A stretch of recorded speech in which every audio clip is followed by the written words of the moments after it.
Habitués aux séries policières le samedi soir en prime time, les téléspectateurs de France 3 auront cette fois-ci droit à un documentaire samedi 22 avril 2023.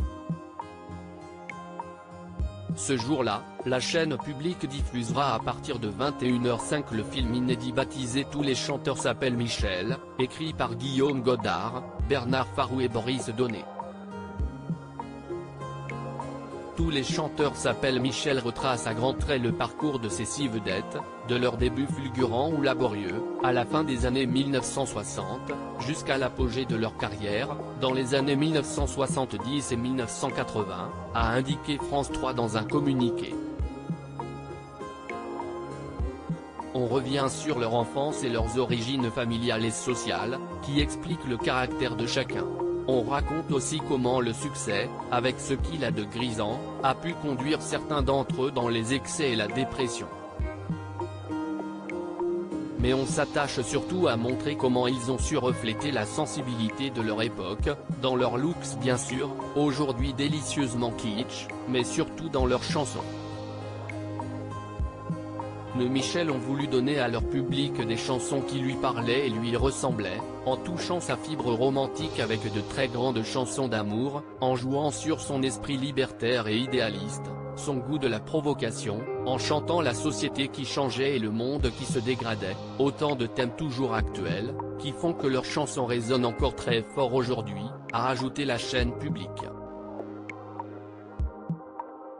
Tous les chanteurs s'appellent Michel, Berger, Delpech, Fugain, Jonas, Polnareff et Sardou à l'honneur. Berger, Delpech, Fugain, Jonas, Polnareff, Sardou.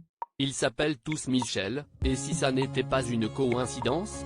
Michel sont nés tous les 6 après-guerre, quand ce prénom était le plus populaire, très différents les uns des autres par leur histoire, par leur personnalité, ils composent un portrait collectif de leur génération et reflètent dans ses nuances la société française de la fin des années 1960 au début des années 1990.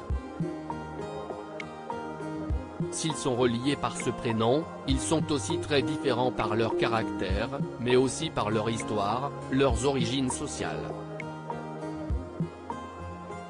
Fils de grands bourgeois ou d'ouvriers, d'immigrés ou de saltimbanques, parisiens, provinciaux ou banlieusards, à eux 6, ils résument un peu la société française, ils l'accompagnent, ils la représentent, ils expriment ses préoccupations et ses aspirations en chantant, a finalement conclu France 3.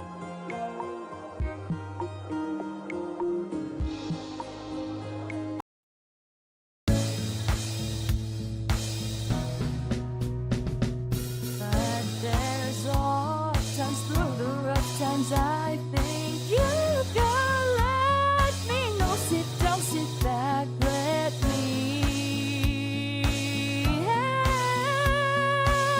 you out. Just step, but God is